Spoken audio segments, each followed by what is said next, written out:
What's up, plant lovers? I'm Devin Wallien, and in today's video we're going to be talking about the Chelsea chop, which is a really easy pruning technique that we can utilize on some of our herbaceous perennials to keep them from getting too leggy, to extend the bloom season, or to delay the flowering season of the plants that we're going to be employing this pruning technique on.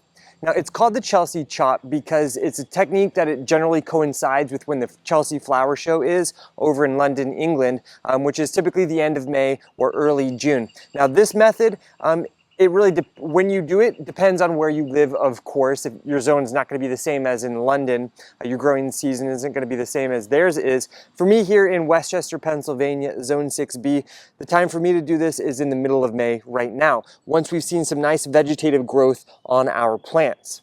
Now, after I explain why we do it, I will give you a nice list of different plants that this pruning technique is great for. And then finally, I will show you, of course, how to do it.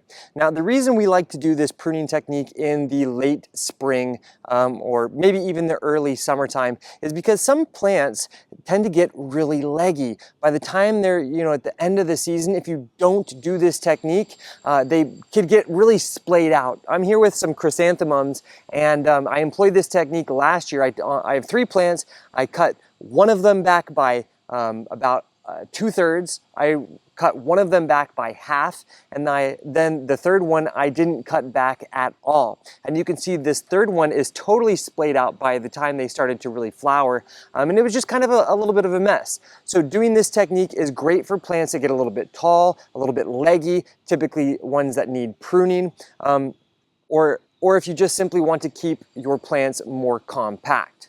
Now, along with keeping your plants more compact, this is actually going to also change the flowering season of our plants slightly. So by cutting our plants back in the late springtime, it's going to delay the flowering season by anywhere between 2 and 6 weeks. These chrysanthemums don't bloom until like middle of October.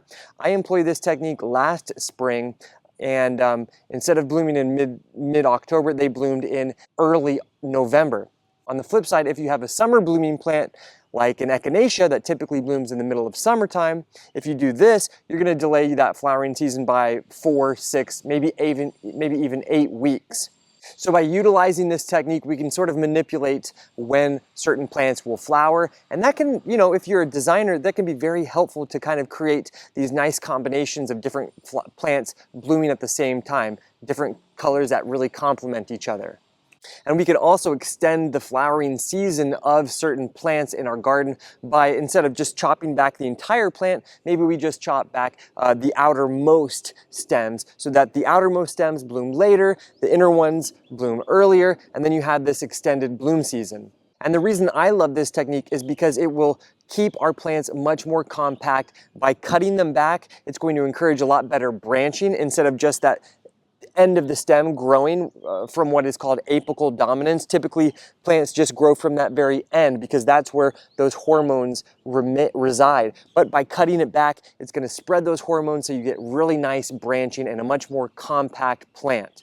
So now let's talk about what plants respond well, but first, what plants do not respond well. Plants that we don't want to do this to would be any sort of woody shrubs, things like hydrangea or viburnum or lilac. We do not want to do this because those plants, they have a set bloom time. By cutting it back, we're going to really disrupt that cycle. Other plants that we don't want to do this to would be things like foxgloves that really have like one main show of flowers and that don't typically rebloom throughout the season.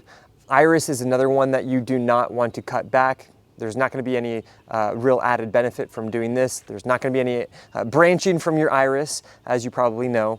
But plants that do respond really well to the Chelsea chop would be things like Echinacea, Helenium, Phlox paniculata, Solidago, upright Sedum, Asters, black-eyed Susans, Shasta daisies, Agastache, bee balm, Coreopsis, yarrow, campanula, penstemon, and catmint.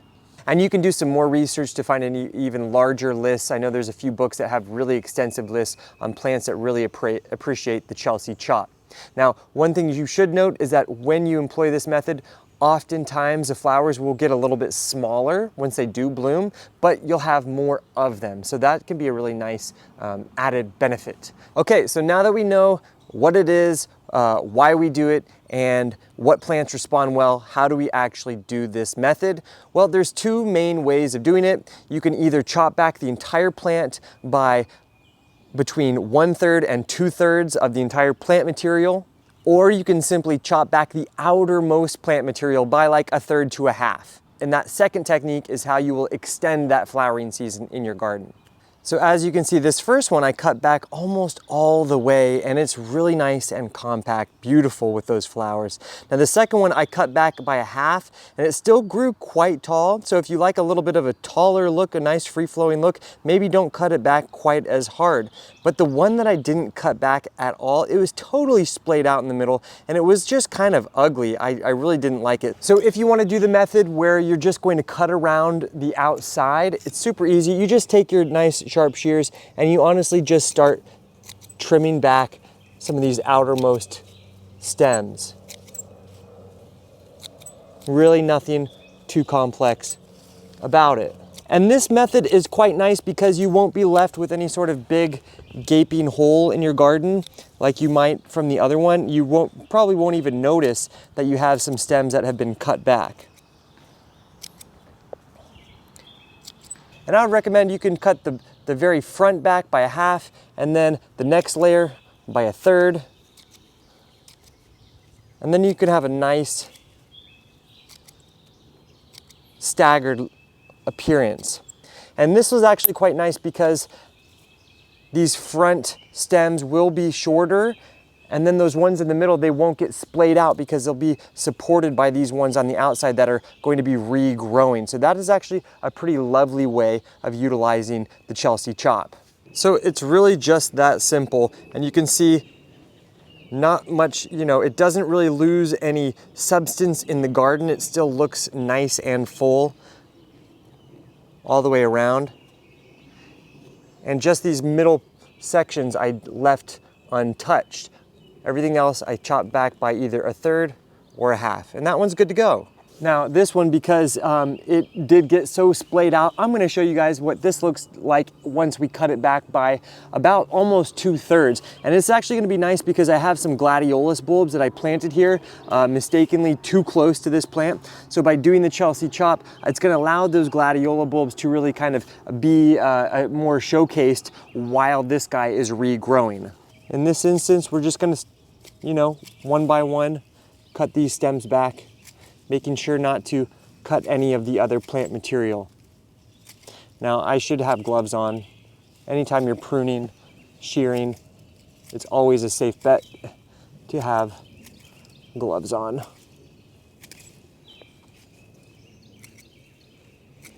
But also likewise, cutting back most of it by 1/2, I will still cut those very front ones back a little bit lower, just as an added support.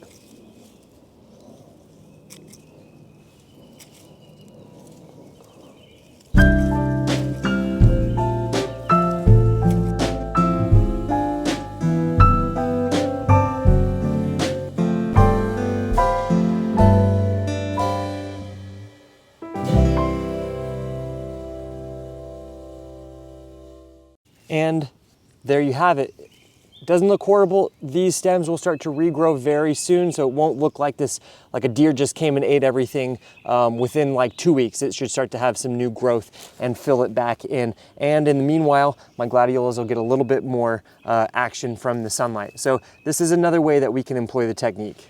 And then if you really just want to delay the flowering season, your plants don't necessarily get too tall or leggy like these guys do, and you just want to do a little bit of cutting back, just, a quick little chop back of 1/3 is going to be perfect.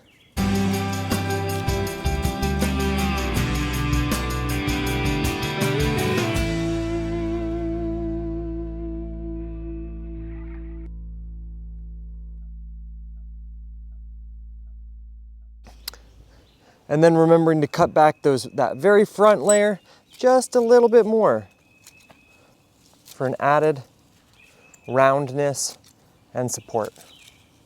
Well, there you have it. Now you know all about the Chelsea chop. You've seen a few different ways to employ it. If you have any plans on the list that I mentioned earlier, why not give it a try? It's fun to do, it's super easy. Gardening is all about experimenting, trying new things every single season, seeing if it works, seeing if it doesn't work.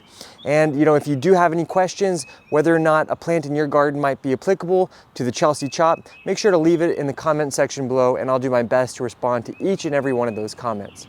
Consider subscribing to our channel. We have a growing plant community here on Plant Vibrations.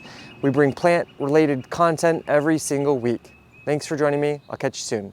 Ciao.